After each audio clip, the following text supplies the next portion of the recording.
Welcome everyone to the video. The first time I tried to record it, it did not go. So we are going to do the best leads in the game. Your leaders should help your team and make things better and make combat easier and enhance. So let's get into the best leaders in the game, and let's start off with one of my favorite characters in the game, Stannis Baratheon. He is a member of the Baratheon faction, 5 teammates, 100% gem damage. You put him in as lead, his lead gives 25% gem damage. So that could be 125% gem damage maximum with him as the lead. Makes the Baratheons super strong with their gem damage. And when a shield is broken, the gem damage buff is doubled for 3 turns. So that is a crazy lead. He also removes debuffs and destroys gems, which works great with our second character on for the best leads. And she is the event queen in everyone's meta. And this is the reason why. When you get her to 5 stars, she will create 2 random power-ups every time an enemy is defeated. In events, this is super key because Stannis destroys when someone is defeated, a gem or a power-up, and she creates.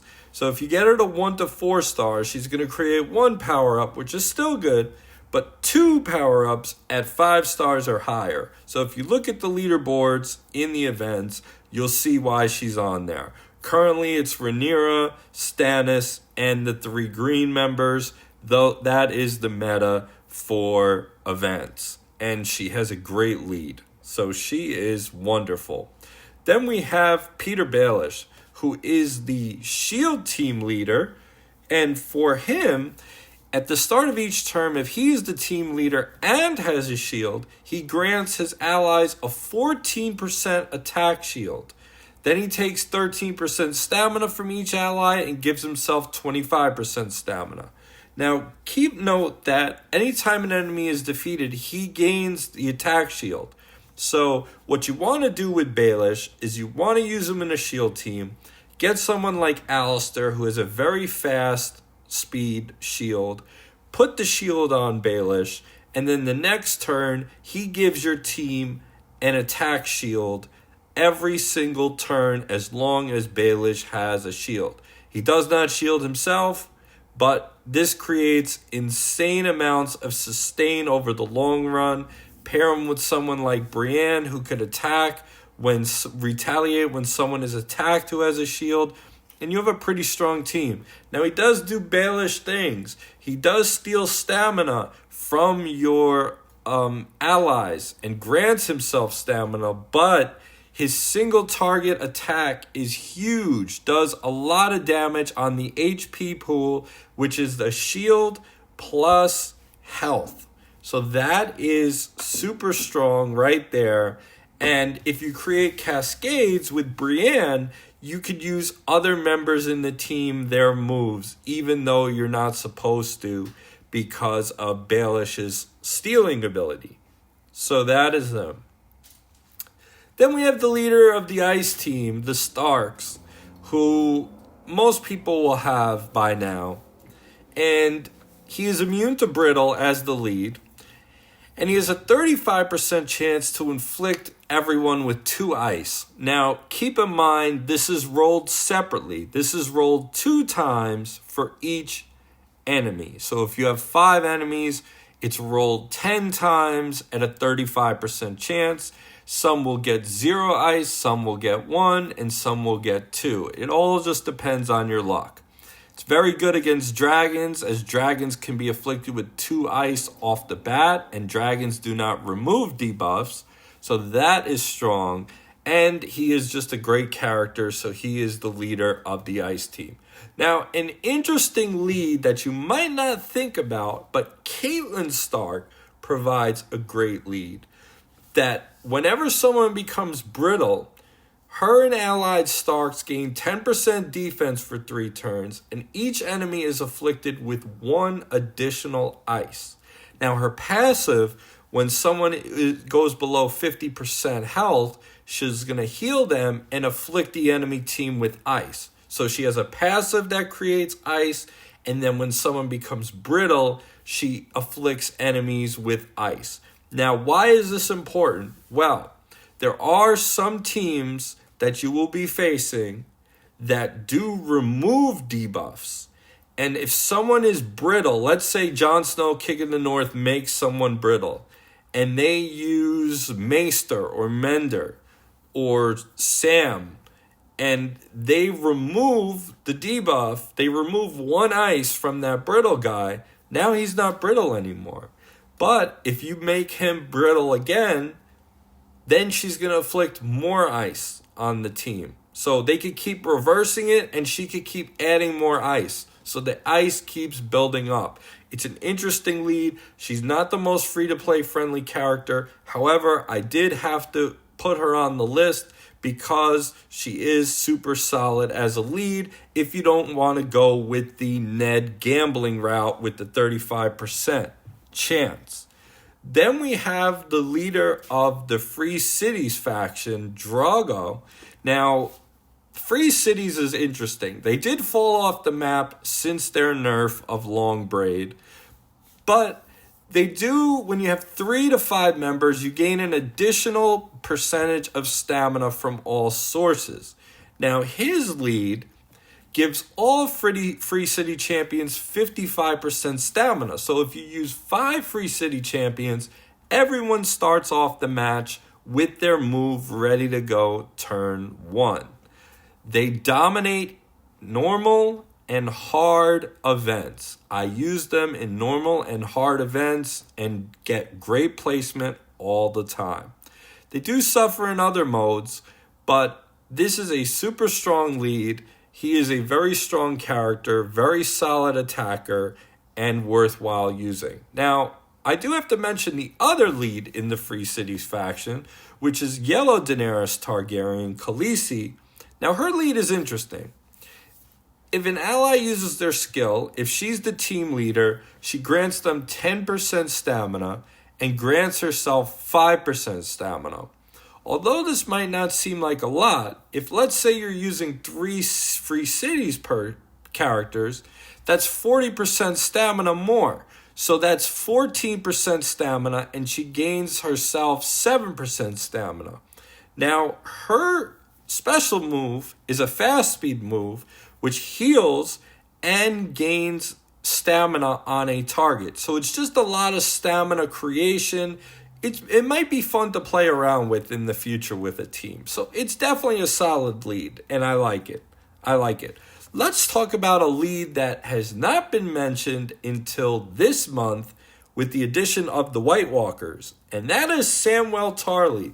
Samwell Tarly's lead is at the start of combat, he will debuff White Walkers with 30% defense down for the rest of the battle. Now, we have the Ice Warden, we have some White Walker minions, the full team has not been released, Night King has not been released. I'm sure he's going to be amazing.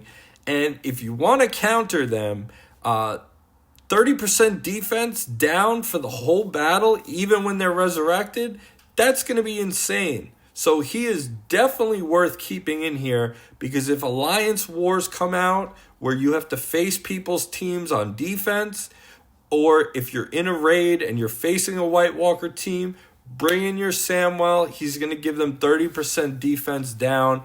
You're going to be chopping them away like flies. Definitely a solid lead. Then we have the next lead on the list, and everyone's going to get him from the Battle of the Bastards event. This is Wun Wun. He is a member of the Free Folk faction, which grants tenacity bonus, which resists debuffs. So that is solid. But he is super tanky, and his lead is very important because he starts combat stealthing all your allies for 5 turns until he dies, whichever happens first. If you get him to 5 stars, this is indefinite stealth.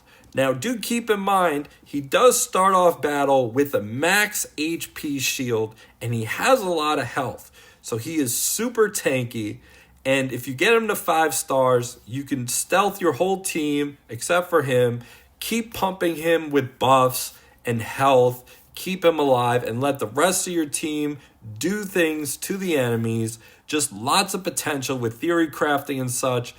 Best tank in the game, in my opinion, for this lead. Let's move on to the next one on the list. And that is going to be Ramsay.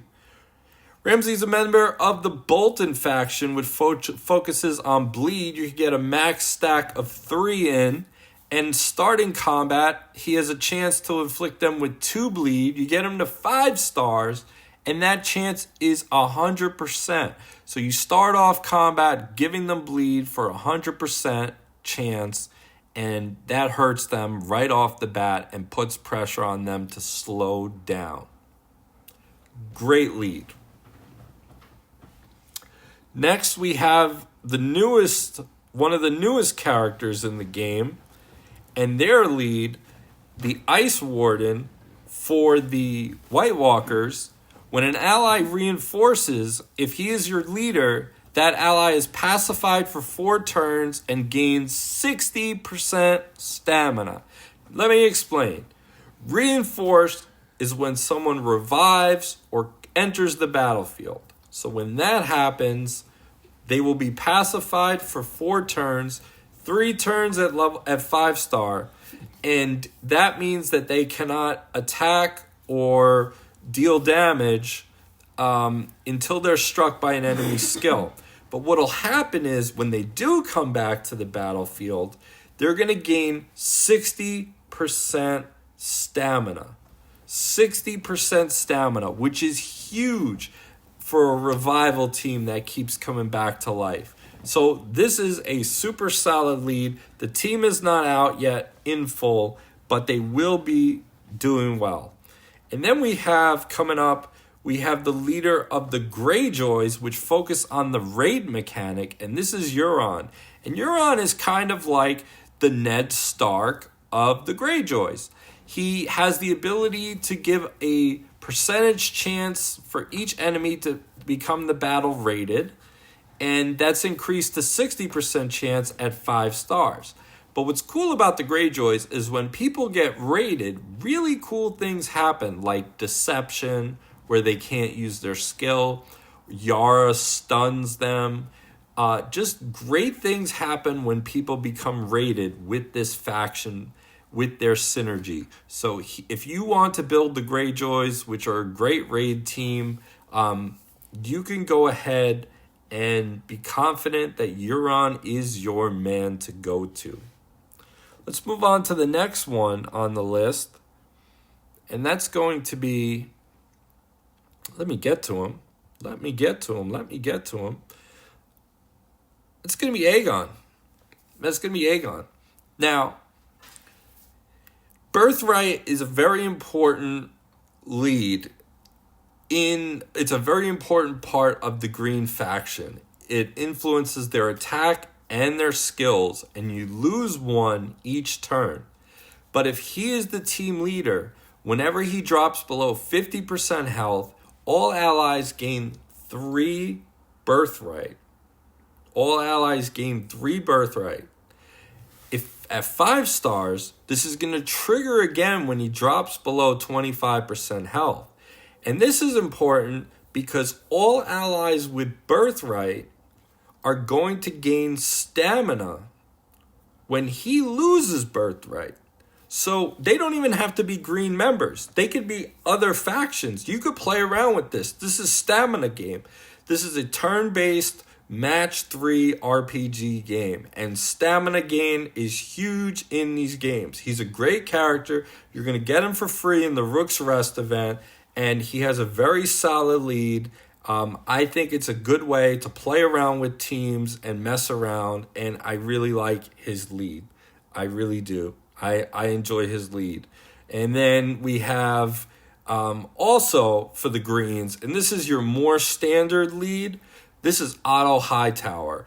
And at the start of combat, if he is the team leader, all allied Greens gain 15% stamina and lose 15% defense for 10 turns. Now you want them at 5-star so that they don't suffer a defense penalty. But what's nice about the greens is they start with birthright and 75% stamina. But if you have Otto as the lead, they gain 15% stamina. So they're starting the match at 90% stamina. They hit hard, they are very potent, and you get things going, and you get things going fast. They are super strong. They are the meta right now, and this is a super solid lead for the green team. And then I'm going to talk about one more lead that is an interesting lead, and that's Walder Frey. Walder Frey has a lead that when an ally is defeated, if he is the team leader, all enemies are afflicted with 1 bleed and get a minus 5% attack debuff for 3 turns. If you get him to 5-star, he's going to inflict 2 bleed. Now, why is this important? If you're doing a battle, Ramsay starts off with bleed if he's the lead, but Walder is trickier. It could be in the middle of a battle and someone dies. Now all of a sudden they have bleed on them and they're in a situation where they have to wait it out to get things going, or else they're going to take massive amounts of damage with the bleeds with the Boltons. He also heals, so he's a very super solid leadership for the Boltons. Makes battles more complicated and more challenging. Going to be good for alliance wars and for raids. Super solid. Those are the best leaders in the game. If I missed out a leader, comment below and let me know what you think, and I will talk to you all in the next video. Take care.